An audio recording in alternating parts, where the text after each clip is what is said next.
Welcome to a dose of deeper contemplation. We have cultivated this self-healing practice as we navigate the many aspects of modern life with the desire to be a better human. As a psychic medium, these conversations are channeled, so let's take a walk together and talk it out.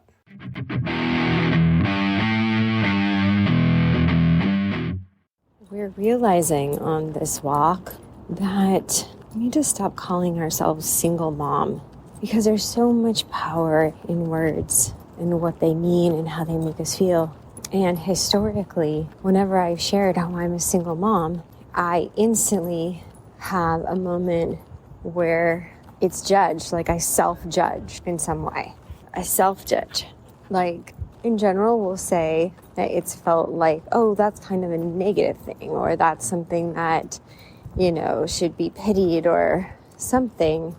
Some sort of passing judgment, but it doesn't feel great. It doesn't feel great to feel that way about ourselves. And we're having that realization, so it's like, okay, well, let's stop saying that then. And stop saying that, let's stop thinking that if it doesn't feel good. If there's some sort of emotional pang that hits in some way, we say those words. So we were going over other options. Okay, what feels better to say? I'm a uncoupled mom. But then I was like, uncoupled mom? I mean, I think that the kicker here for us is that, being a mother has to be equated with some sort of relationship status. So then we were trying on selectively single mother. Selectively single? We've actually felt very connected to the description of selectively single when questioned upon some sort of relationship status. Because it's the truth and it's the one status that feels the best right now. Just saying you're single for us has somehow applied that is like a pending thing, and the hope is that very soon in some way would be in some sort of coupledom relationship, and okay, then everything is okay. Then everything is better.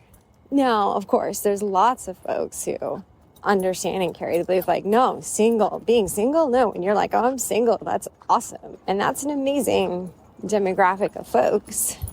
That really wasn't part of our experience for very often.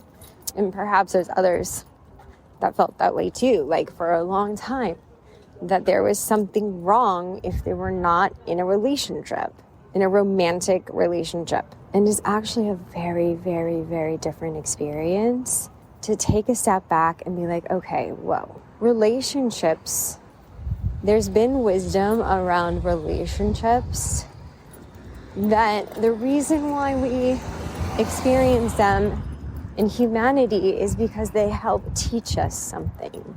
And that's pretty much it. Been very interesting to look at relationships through that lens.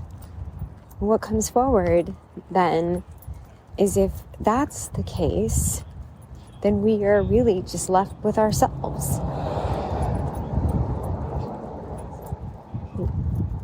Relationship with yourself.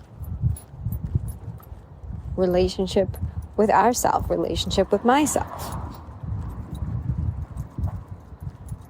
Relationship with self. Try that. Try devoting all of the love that you want to feel in whatever way you feel love. Give it to yourself. Own that space for yourself, even if you just did it for a couple months, let's say. You said, no, you know what? I am selectively single. I am selectively single for a couple of months, and then you can go back to your dating apps and the search and the hunt or whatever it feels like for that relationship with other. But if we pause on all of that and we come into relationship with self, and that has been a magical time, a healing time, a time where we have believed in ourselves so much more than any other part or time of our life. And that is an amazing feeling. It's an amazing thing to be a mom. It's incredibly challenging and beautiful all at the same time. It's fascinating. It's certainly helped us grow in a certain direction. And so we accept that part of our destiny, but sometimes these curious moments come forward. Like, I wonder if I would have felt like I had the choice to be a mother, if we would have made that choice. But that's certainly not the narrative for any womb body. Ever since we were a little one, we've been told that's what we're here to do. Given baby dolls to play with. Already call that baby my baby and I'm mommy. Like, of course. It's fascinating to contemplate, though, if that wasn't the narrative. Maybe I was given paintbrushes and paint. Maybe if someone had said, hey, you know, it's okay for you to decide to not ever have kids. It's a life you can choose. You can also choose to be selectively single.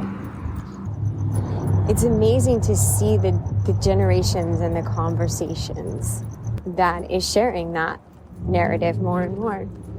And so it will be fascinating to see the future generations of humanity develop now that this is becoming a normalized, well, somewhat normalized conversation.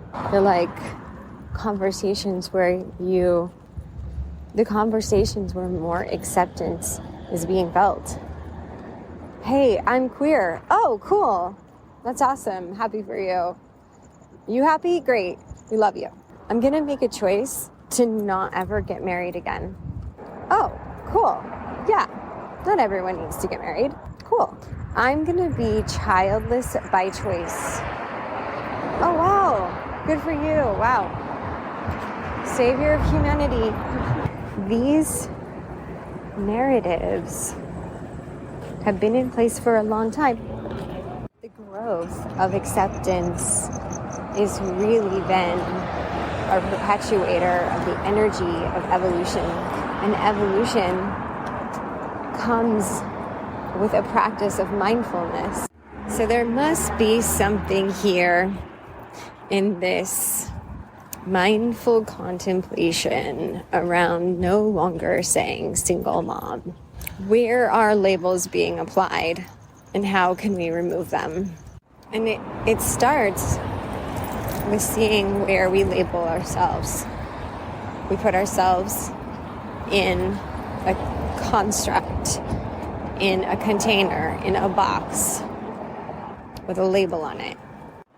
And we do this because we think it helps us understand each other and understand ourselves. And that has been the understanding. Single mom. But you know what? I'm not defined by relationship status. That one doesn't work for me anymore. Kind of over that. So perhaps just I'm a mother. Or how about I'm a parent? And really, it's just like, I'm really at this point a guide to a growing human.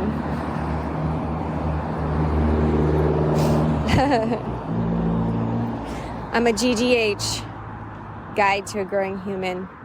Now that could be a very interesting conversation to even no longer refer ourselves as a parent per se, and claiming some sort of right ownership over a child that happened to choose to come through the portal of our yoni. That's another way to see it or describe it.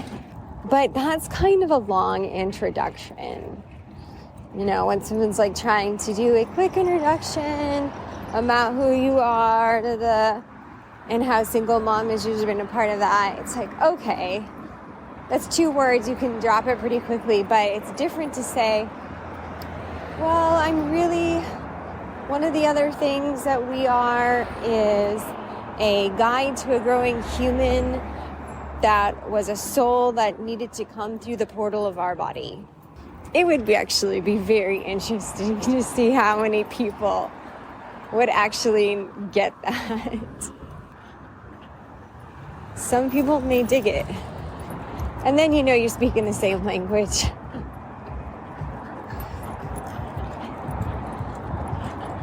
Thank you for being with us and listening. This is Deep Dose, and we are Eden.